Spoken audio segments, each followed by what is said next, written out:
to be a very niche millennial reference. But do you remember the scene in She's All That where Freddie Prinze Jr. is juggling up on stage? Don't drop the ball, Zach. Don't drop the ball. Everyone has a story. And we're so used to seeing the best of everyone, the confident, the accomplished, the ones who seem to take up space so effortlessly. But how often do we get to see what it took to get there? In this series, we are going behind the polished moments. We are talking to people about where they started, challenges they faced, and what they had to clear out to make space for the life that they wanted. So join us as we uncover the truth and celebrate every messy, powerful step that it took to show up. Megan first came to me for one-on-one coaching. She was trying really hard to keep it all together. Meanwhile, everything felt that it was crumbling and life was overwhelming. Fast forward 5.5 years and life has transformed. Welcome, Megan. How are you today? I'm good, thank you. So let's start off with something really, really simple. Who the bloody hell are you? I always find that challenging.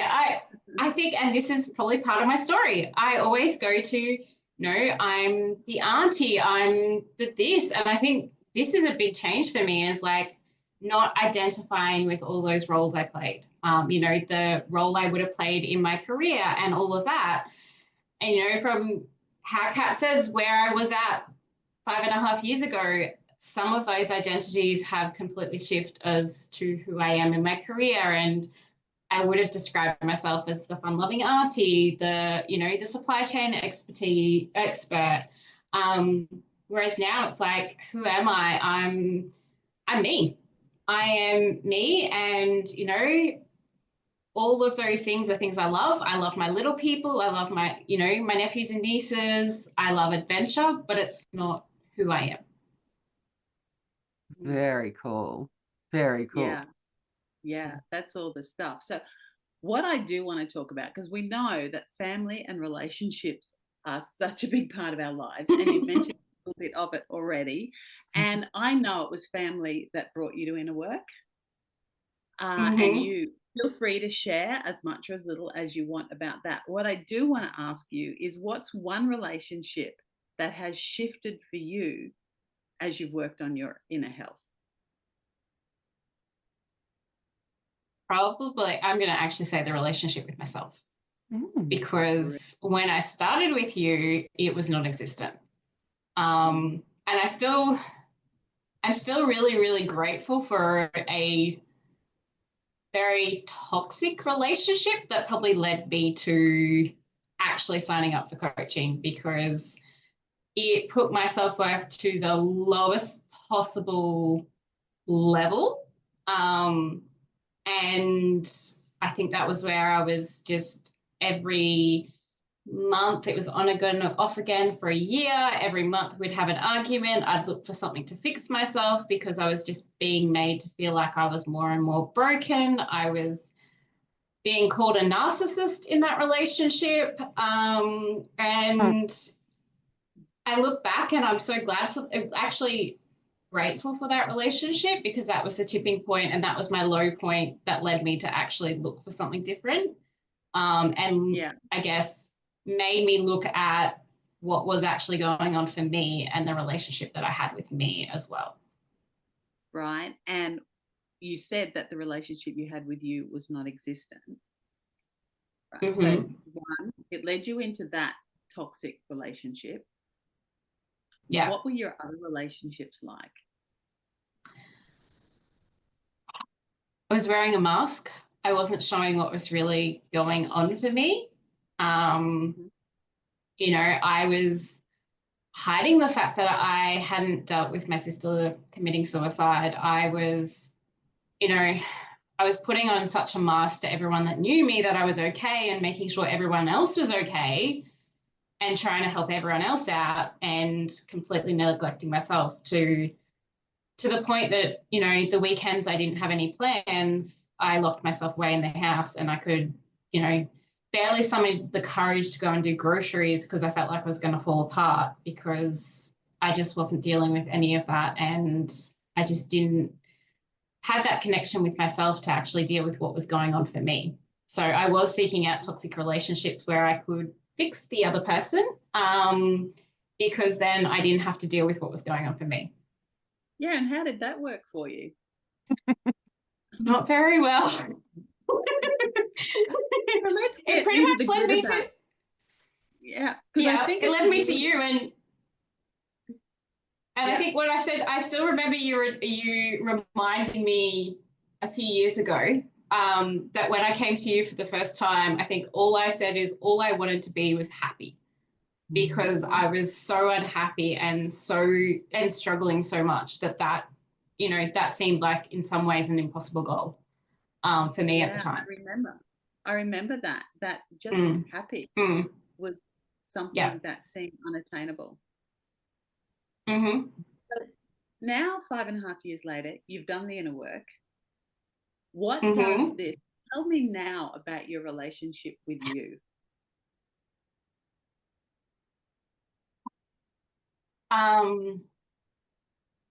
So much better.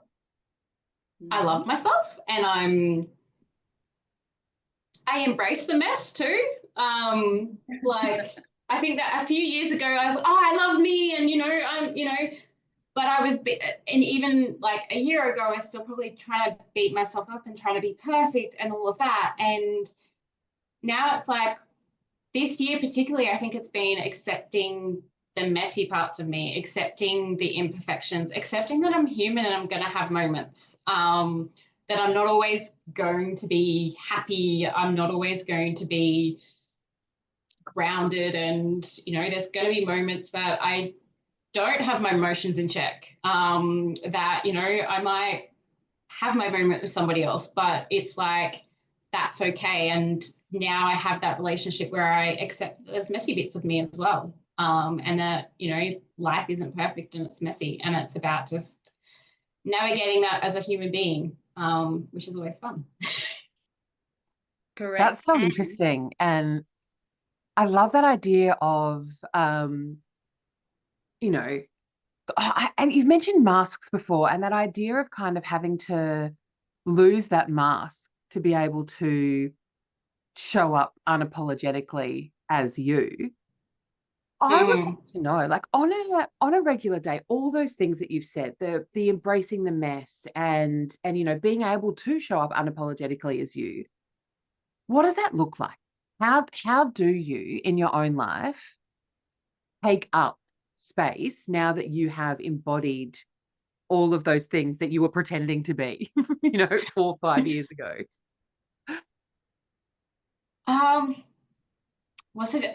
To me, every day is different now, because I think that was the thing. Like, for me, variety is, and that adventure and things being different is something that I love. So for me, it's letting go of all the shoulds and not shoulding over myself, as Kat would say.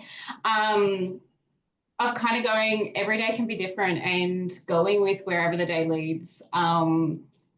Being okay that some days you just don't feel like going for a walk, and other days you want to. And rather than pushing yourself and always feeling like you have to be busy, you have to be doing, you have to be, last week I caught up with a friend for a walk, and we just both went, we don't feel like going for the long walk that we're going to. So we went for a shorter walk and got coffee. And it's just being okay that each day you can choose how you want to show up, and you're not always going to be happy. And I think that was what my Europe trip taught me, is that you can have the most amazing experiences, and there's going to be days you just don't feel it.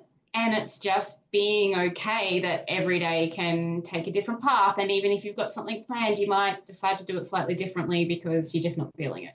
So for me, it's more and more trusting and listening to myself every day, as opposed to forcing myself to be busy, forcing myself to, go and work out when I'm not feeling it. And, some days showing up and just doing your best and actually being surprised some days. Going to a session with my personal trainer and thinking I'm going to have a terrible day and actually doing a PB because I just showed up. And I think it's just being okay that you show up every day, and actually having that connection with myself to go, you know what, today I'm going to do this because this is what I'm feeling like. And for me, a big part of that is not judging myself, and letting go of my perception. And I know Kat and I spoke about this a lot in the beginning of my perception of how people were judging me, because it was just all these stories that I created and all these justifications I created for what I was doing based on what I thought other people thought, which is just tiring. On that perception, so I know that a big part of your identity, and you mentioned this earlier, was the fact that you had kicked every fucking goal in the world and you were, you know, supply chain logistics queen, big corporate bitch. That was your thing. Now, I know that you have been a year ago, almost exactly to the month. I'm not going to say the day, but almost to the month, a year ago, you left. Close. You left your corporate job and you went, I'm doing this. I'm doing my own thing. I'm going to make my own money. I'm going to be in charge of my own life. How does that, like, how did that, you know, a year on from making that big leap, how does your life look? Not what I thought it was going to look like 12 months on. I thought I'd be further in front. I thought I'd have more done by now in my business, and I thought things would probably look a little bit different by now, and they didn't. I think I probably underestimated how much I needed the downtime, how much stuff that I needed to work through that I'd been running from still. The stuff that, you know, because I was busy. And, you know, the burnout and all of that. You know, I was even talking to a friend the other day and she's like, oh, it actually feels like you've finally got your energy back. And that's the thing, like for the last year, I feel like I haven't had the energy that I wanted to do that. And at the same time, I survived it. As we'd say, I didn't die. I'm still alive.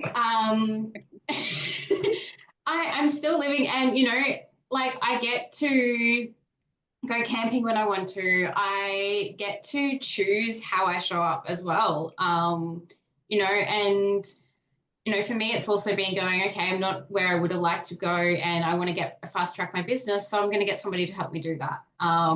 So I think for me, it's just become that embracing the unknown of kind of going, you don't know what it's going to look like. You can think that, you know, in my head, I probably thought that I'd be making a lot more money by now, and all of that.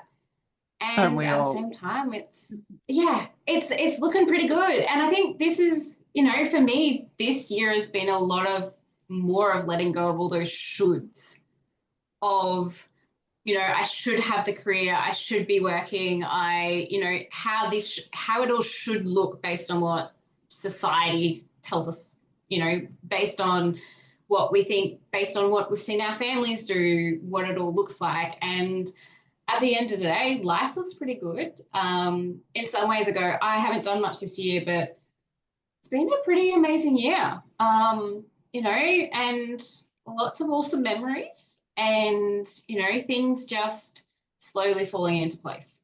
And I think that's where, as you know, I've said, embracing the mess of going, I don't know what it looks like, and embracing the imperfections of putting stuff out there more and more, and embracing what does come up, because I know there's been some pretty big stuff come up lately that's kind of been, obviously I didn't feel safe to deal with yet, and now actually having that space this year to actually allow it to come up.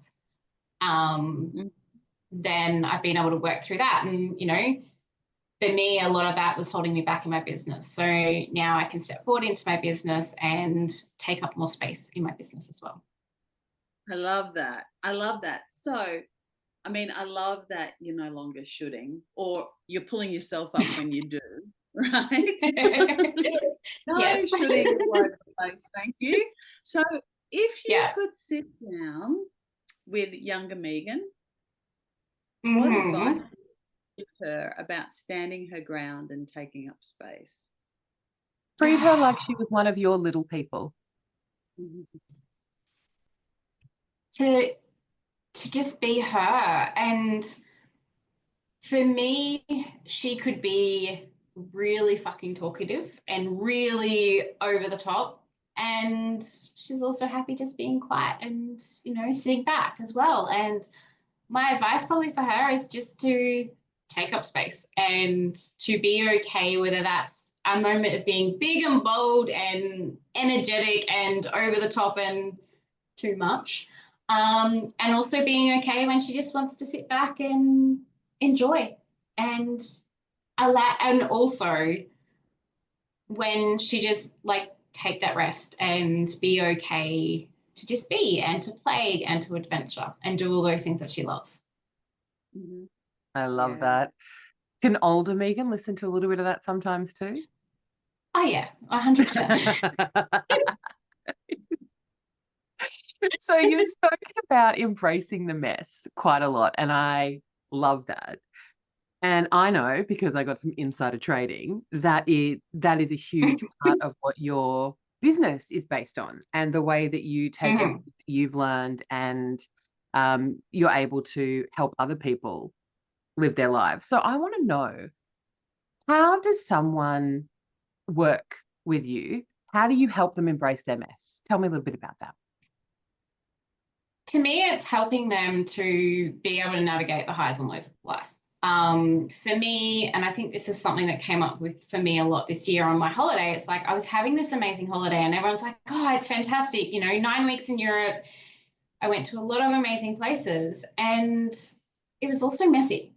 And it's like, even when we are living our absolute best favorite life, and this is where I don't really like the time best life ever. I've kind of started using favorite life ever, because to me, life is messy, being human is messy, and it's about helping and empowering people to actually embrace both sides and, you know, enjoy those high moments in life and those amazing moments, but also be able to navigate those moments when our emotions do take over or life us. You know, bad shit happens in life. You know, for me, as you know, I've lost by the time I was 35, I'd lost 2 of my immediate family members. And, you know, I said to somebody the other week, it's like I hadn't contacted them for 10 years because life had left me. And this is the thing for me, it's being able to work with my clients so that they can embrace those highs and lows of life and being human and be able to show up the way they want to, and to not be, to learn how to kind of navigate that, and also how not to beat themselves up when they have a moment where, you know, I think for me, I'd started, my perfectionism had transferred from all the perfectionism I had at work and all of that to trying to be the perfect inner worker and the perfect coach. And it's like, I'm still a human.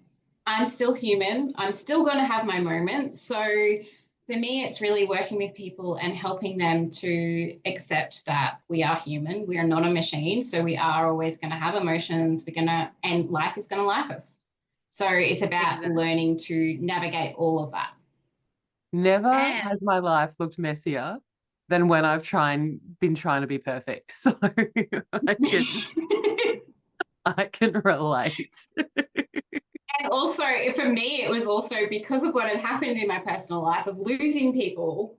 For me, it was the more bad shit happened, the more I tried to control everything and the more messy it actually got, because I was trying to so tightly control everything that then I was making everything really messy. This is going to be a very niche millennial reference.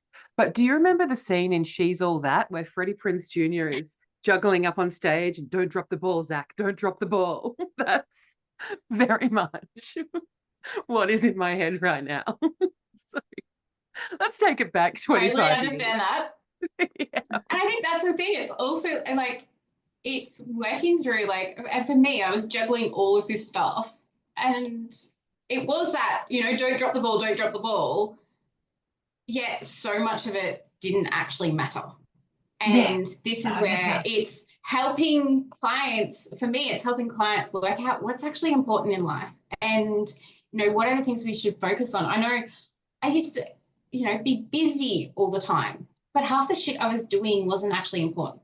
And, it was like, I was doing stuff for the sake of doing stuff to make myself look busy, or I was using it busy as an excuse to then hide in my house so that people didn't see me.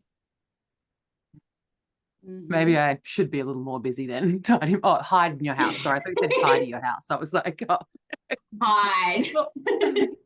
For anyone that wants to know more about this, I will put your link to your Facebook group below and your socials as well. So anyone that's interested in finding out more about Megan and wanting to embrace the mess in their own lives, will make it very easy for people to get in touch with you.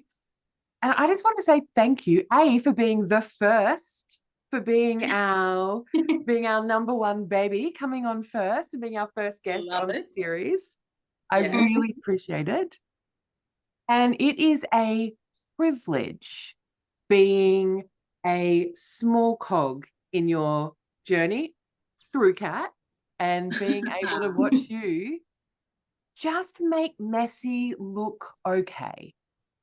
So thank you. Yeah, that's the aim, to make messy okay, because hey, we're human.